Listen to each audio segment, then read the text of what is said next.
Alors, petite vidéo pour aller plus dans le détail au niveau raccourci clavier et manipulation de la souris.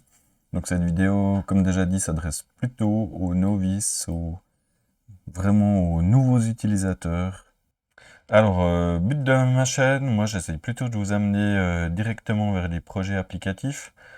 Donc après, c'est clair que dans l'apprentissage de n'importe quel logiciel, il y a une courbe d'apprentissage.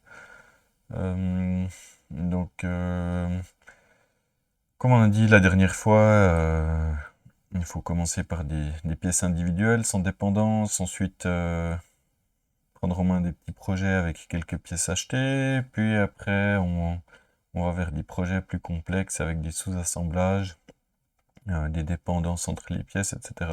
La maîtrise du logiciel, elle va venir automatiquement avec la pratique. Donc moi je suis vraiment partisan du learning by doing. Donc, plus vous allez investir de temps, faire des essais, et surtout essayer d'appliquer ça à vos propres projets, plus vous allez maîtriser le logiciel. Euh, du coup, dans mon contenu, c'est vrai que je pars un peu vite dans mes trucs, et il y a pas mal de choses qui vont de soi, et il y a pas mal de gens qui m'ont fait la remarque que j'ai pas assez détaillé comment utiliser la souris, le clavier. Ils avaient l'impression que j'utilise des raccourcis clavier ou toutes sortes de manipulations secrètes. Donc c'est pas le cas, parce que FreeCAD est un logiciel très simple, avec finalement peu de choses à savoir, peu de raccourcis clavier. Donc aujourd'hui on va faire plutôt une vidéo pour disons les novices qui découvrent vraiment le sujet et puis qui crochent encore un peu là-dessus. Donc, ceux qui maîtrisent déjà un peu plus, je pense que ça va vite vous ennuyer. Donc, mettez moi un petit commentaire pour dire que vous maîtrisez déjà ça et likez la vidéo. Mais voilà. Par contre, ben, ceux qui viennent juste d'arriver sur le sujet et qui commencent vraiment juste là maintenant et qui n'ont jamais touché FreeCAD, ben, peut-être que ça va vous rendre service en fait pour vous sentir plus à l'aise dans le sujet. Donc voilà, c'est parti.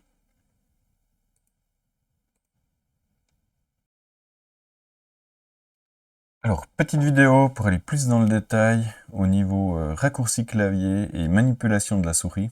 Donc cette vidéo, comme déjà dit, s'adresse plutôt aux novices, vraiment aux nouveaux utilisateurs qui sont tout neufs avec le logiciel. Donc on se retrouve dans FreeCAD 1 avec l'affichage de démarrage. Donc on va ouvrir un nouveau fichier pour commencer. Vous constaterez sur tous mes tutos, vous avez ici une zone grisée qui apparaît lorsque je suis en train de travailler. C'est justement pour vous montrer qu'est-ce que je fais avec ma souris et mon clavier. Donc clic gauche, ça apparaît ici. Clic droit, ça apparaît ici. Si je fais tourner la molette de la souris, vous voyez, ça apparaît là. Si je presse le bouton central, il apparaît comme ça. Si je presse deux boutons en même temps, ça apparaît comme ça. Donc en fait, toutes les infos sont déjà là.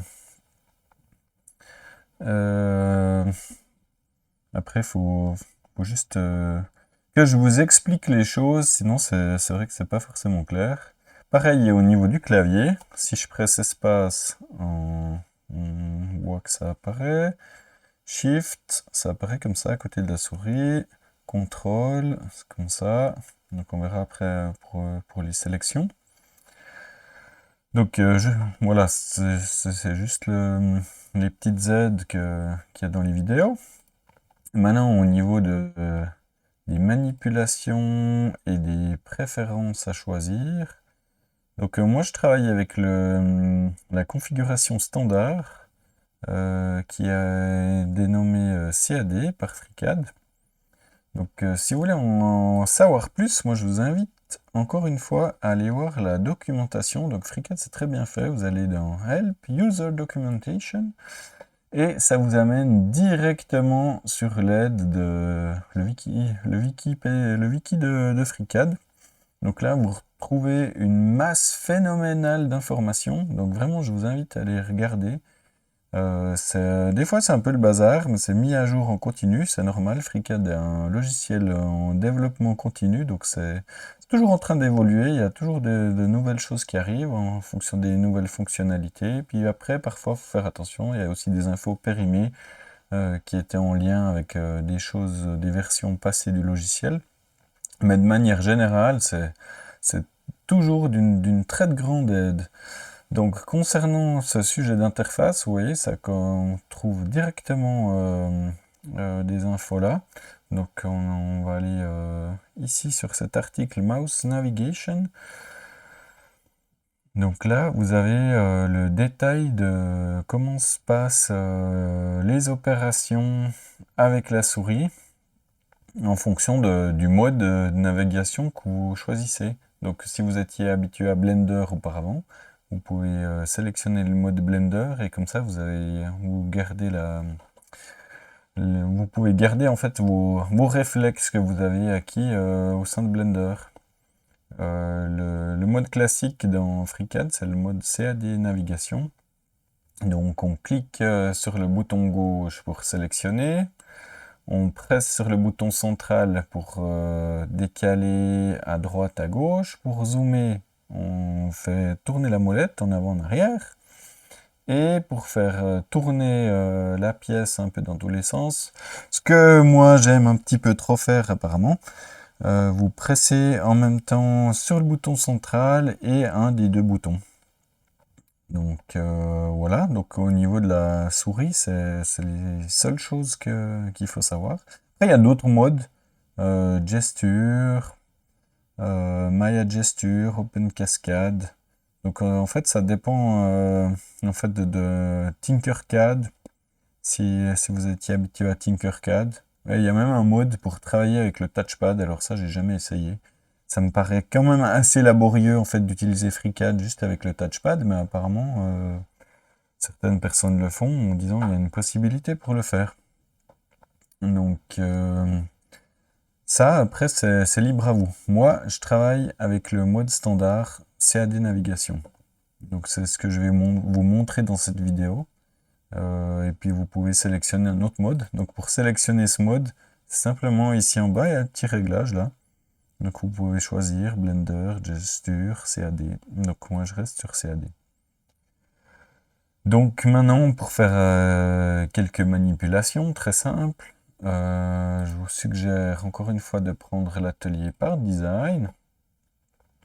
On va créer un corps, donc vous cliquez avec le bouton gauche sur l'icône Create Body. Et voilà, il se crée. Donc, je n'ai pas enregistré le fichier. Du coup, pour l'instant, il s'appelle Unnamed. Et puis, on a un corps au sein du fichier qui est là, avec le repère qui est grisé, donc qui en standard ne se voit pas. Donc déjà, juste avec le repère, en fait, on va pouvoir faire des manipulations.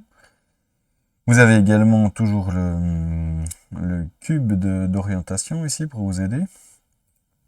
Donc ça permet de vous aligner en fait dans les différentes directions. Mais si on veut travailler avec la souris, donc on peut zoomer, dézoomer. Pour la rotation, donc c'est central. Moi je fais toujours central et bouton droit.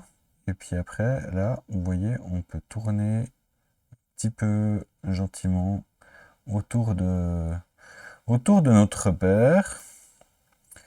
Pour la sélection, en fait, c'est simplement le bouton gauche, donc vous cliquez et c'est sélectionné. Si vous voulez sélectionner différentes choses en même temps, en fait, quand vous êtes dans l'espace tridimensionnel, vous pressez CTRL en plus, et vous recliquez. Et puis là, on a sélectionné les deux plans. On peut sélectionner encore le troisième plan. Et voilà, ils sont les trois sélectionnés. Ça sert à rien là, mais c'est juste pour vous montrer. Alors là, il y a une petite subtilité. C'est peut-être la petite chose qui peut des fois perturber un petit peu, c'est que si on travaille dans une esquisse, donc on va pour créer une esquisse, donc on clique sur le plan, je prends celui-là, là, YZ, c'est égal, et là, on fait créer une esquisse, hop, du coup, elle va être dans ce plan. Et puis en mode esquisse, alors la petite différence, c'est que pour sélectionner différents éléments, on ne va pas utiliser la touche CTRL, mais on va utiliser la touche SHIFT. Donc c'est la petite chose à se rappeler. Donc là, je vous fais un petit exemple. On va faire un petit segment là, et puis un autre petit segment ici.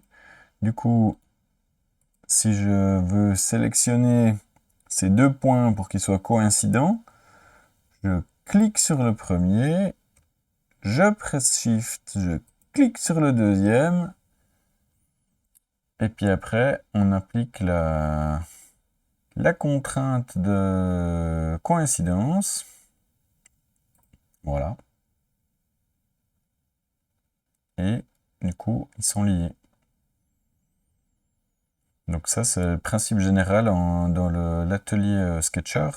Donc c'est toujours la sélection multiple se fait en cliquant sur les objets tout en maintenant la touche Shift. Si je fais un autre segment là, volontairement de travers, et que maintenant je veux dire ils doivent être parallèles, ces deux-là.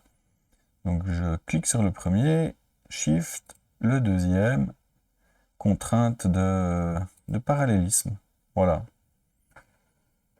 Donc là, au niveau de l'atelier esquisse, vous savez presque déjà tout. Donc on va juste fermer cette esquisse. Donc on recommence. Sommet,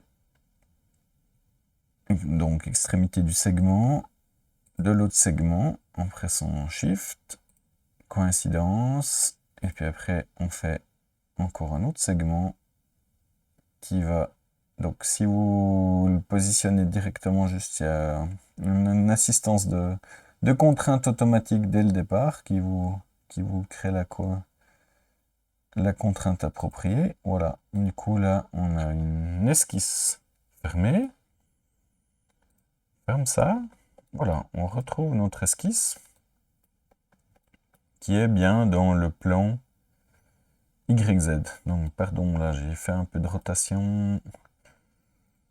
Peut-être inutile et perturbante.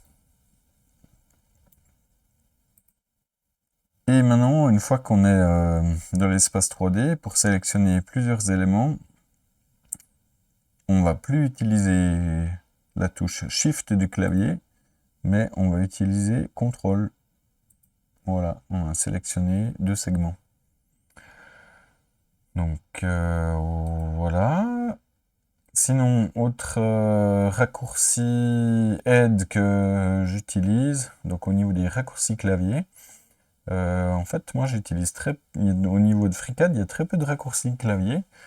Celui que j'utilise assez souvent, c'est la touche espace. Donc vous sélectionnez un élément dans l'arbre de construction et vous pressez espace, et ça permet de gérer l'affichage. Donc vous voyez maintenant dans FreeCAD 1, vous pouvez en plus, il y a cette nouvelle possibilité de simplement cliquer sur le petit œil là. On le voit, on le voit pas, on le voit, on le voit pas. Et vous pouvez faire pareil avec la touche espace. On le voit, on le voit pas, on le voit, on le voit pas. Voilà. Donc ça c'est très simple. Voilà.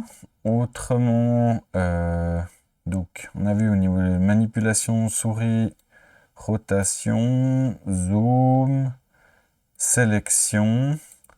Et si on veut faire du décalage, on peut faire sortir l'objet de notre champ de vue.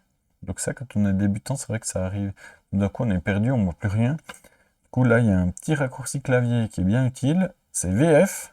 Ça vous ramène en fait ce que vous avez dans votre fichier au centre de l'image. Donc quand vous êtes tout paumé, que vous avez tout dézoomé, ou tout méga zoomé, et puis que vous n'avez plus rien du tout, après c'est VF et ça revient.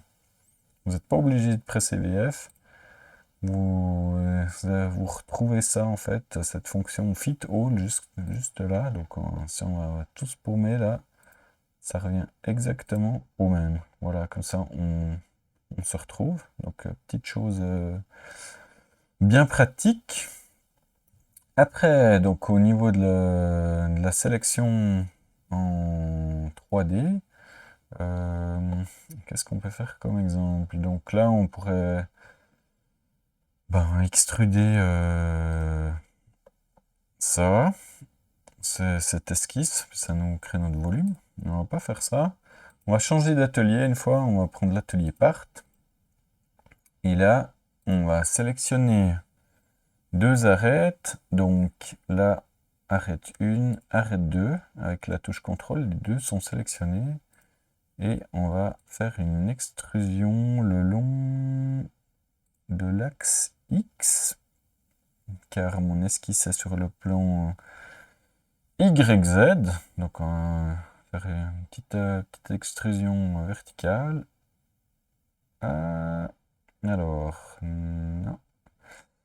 Je voulais pas faire ça. Donc là, ça m'a sélectionné toute l'esquisse.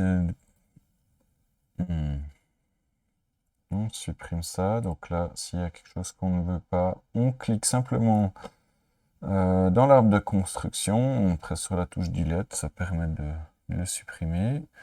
Du coup, souvent, quand on applique une opération, après, l'esquisse est cachée, en fait, pour qu'on se retrouve pas, en fait, avec 15 000 esquisses dans notre pièce 3D. Donc là, elle est toujours là. Il suffit de la faire réapparaître, voilà.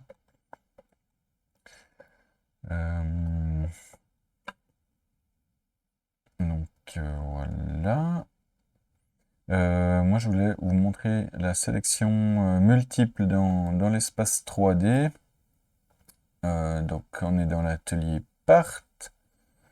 Il y a un outil très pratique, c'est le Shape Builder, qui permet de sélectionner des éléments bien précis et à partir des éléments sélectionnés, on crée des nouveaux. Par exemple, vous pouvez créer en fait une arête à partir de sommets. Donc on va sélectionner le sommet là-bas. Alors il est tout petit là, c'est un peu délicat. Faut être très attentif là. Et on presse CTRL, on sélectionne l'autre sommet. Donc là on a sélectionné deux sommets. Et puis on fait Create. Et voilà, ça nous a créé une arête entre ces deux sommets. Donc là, si on a des difficultés pour la sélection, maintenant, il y a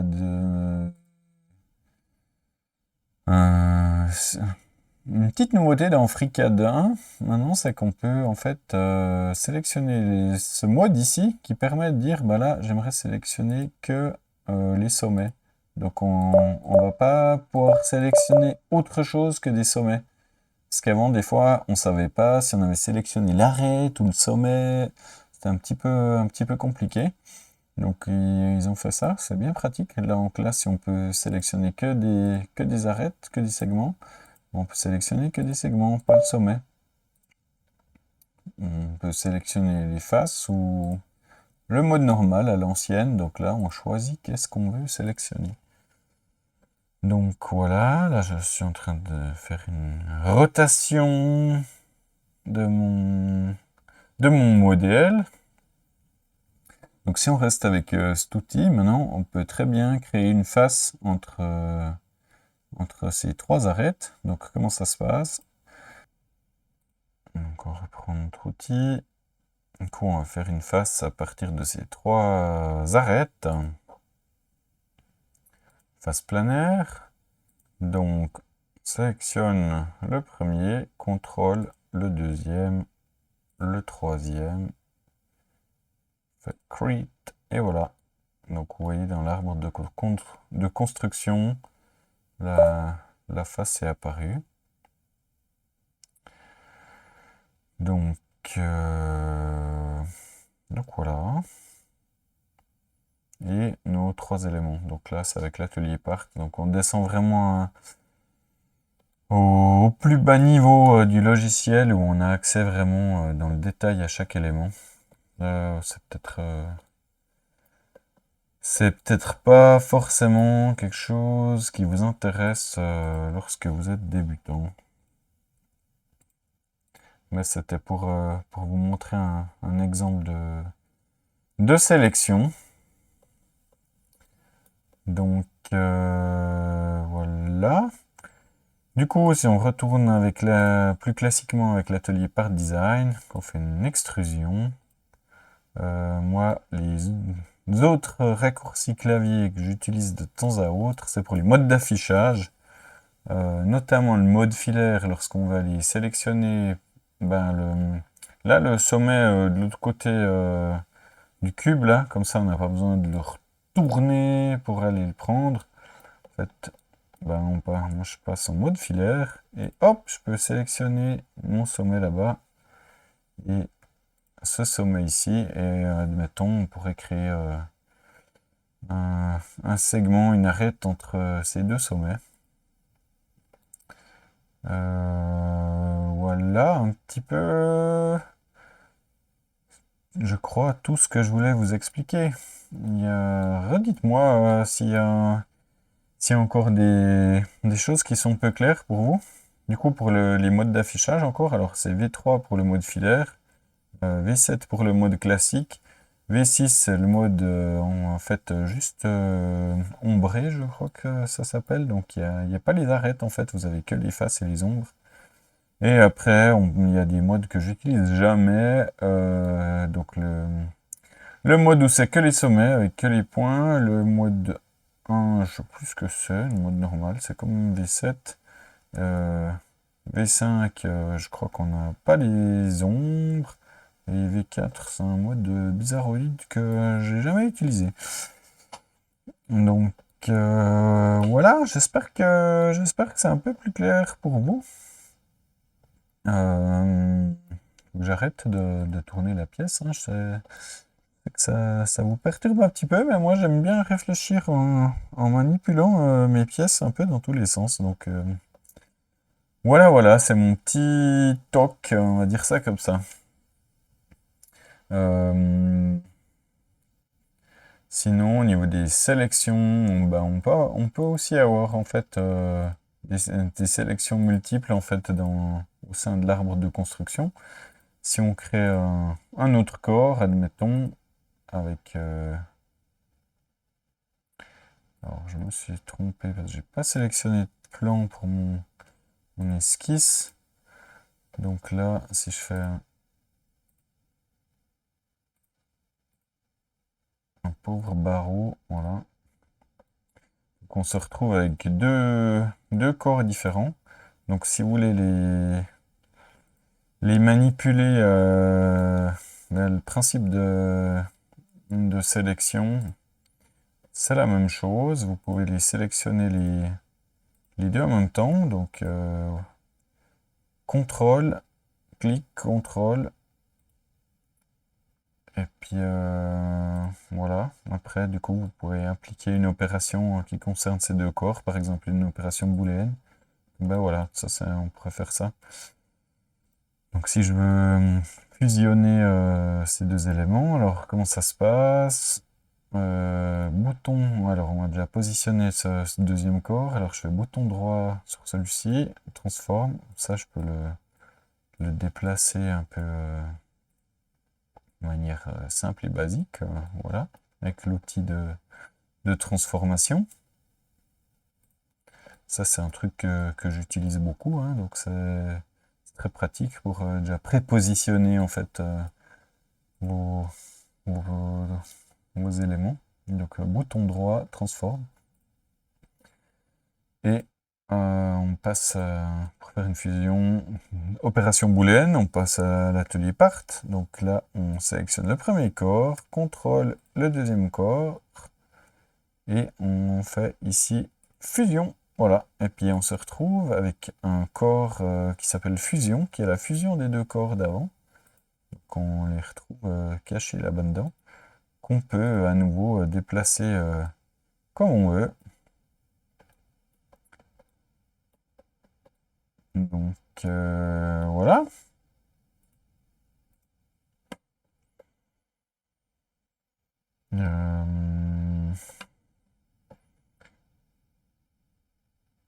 C'est, je dirais à peu près tout au niveau des manipulations souris et clavier. Du coup, vous voyez que c'est... Moi, je trouve que c'est, en fin de compte, un logiciel qui est très très simple de ce point de vue-là. La difficulté principale est peut-être la précision qui est exigée. Il faut vraiment être bien sur les éléments, notamment lorsque vous travaillez avec les sommets. Il faut être bien précis au niveau de ce que vous faites. Donc si ça se passe pas comme vous voulez, respirez un coup, regardez que vous avez bel et bien sélectionné les éléments que vous pensez sélectionner. Il y a une petite aide qui est assez pratique en fait, c'est lorsque vous sélectionnez un élément, euh, en fait son nom apparaît ici en bas. Donc si vous prenez la face là, vous voyez en bas à gauche, Unnamed Fusion phase 3. Si vous sélectionnez le Starret là, vous voyez le nom en fait des éléments en fait sur lesquels vous êtes en fait. Donc là, si vous voulez prendre le sommet, là je suis sur la face, là je suis sur l'arête, et puis hop, tout d'un coup, vertex 2. Donc du coup là, vous savez que vous êtes dessus. Donc ça me semble que ça n'existait pas dans la version d'avant. Maintenant, du coup, il y a... En tout cas, j'avais jamais prêté attention, mais maintenant, c'est bien pratique, parce que ça vous permet de savoir, en fait, si vous êtes sur l'arête, le sommet. Donc, ça peut vous rendre service aussi. Donc, voilà, j'espère que ça vous a aidé. Si vous avez encore des questions, ou là, aller plus dans le détail, ben, je me répète encore une fois, allez regarder en fait l'aide en ligne. Il y a un paquet d'aides. Je vois qu'il y a par exemple des infos si vous migrez depuis une autre CAD, par exemple SolidWorks, que moi j'ai utilisé dans le passé. Il y a visiblement un tableau de correspondance entre les fonctions du ruban, les fonctions principales et puis les fonctions du Part Design Workbench, par exemple. Donc, n'hésitez pas à aller fouiller cette documentation. Elle est des plus utiles. Et concernant la navigation, j'espère que ces 2-3 infos complémentaires vous aideront à vous sentir plus à l'aise dans les vidéos que j'ai déjà faites. C'est pas forcément évident de réaliser des tutoriels parce que certains d'entre vous sont beaucoup plus avancés que d'autres. Du coup, je peux pas mettre un détail infini dans chaque manipulation que je fais euh, pour tous mes tutoriels. Déjà, ça prendrait trop de temps. Deuxièmement, ça ennuierait, je pense, une bonne partie euh, des abonnés. Et troisièmement, bah, c'est juste impossible, ça prend beaucoup trop de temps et on se perd du coup dans le détail. Donc moi je préfère vous donner des trucs, le but c'est que vous deveniez autonome. Après, évidemment, d'abord il faut commencer par les bases. Du coup, si j'ai pas été clair et que vous n'arrivez pas à vous débrouiller, à reproduire ce que j'ai fait parce que j'ai pas bien expliqué les choses, c'est dommage aussi. Donc c'est pour ça que je fais un peu cette vidéo là sur la manipulation de la souris et les raccourcis clavier maintenant. J'espère que ça vous donne des petites infos en plus sur comment je travaille avec FreeCAD. Je fais rien de spécial, hein. J'utilise vraiment le logiciel d'une manière totalement standard. Et comme dit par rapport à d'autres logiciels, par exemple Blender, Je trouve que FreeCAD est finalement très simple de ce point de vue-là. Il y a beaucoup moins de raccourcis clavier à se rappeler, quoi. Donc voilà, j'espère que ça vous a rendu service. Si vous avez aimé la vidéo, ben likez-la, faites-moi part de vos remarques en commentaire, c'est toujours intéressant. Et puis sinon, ben à la prochaine. Merci!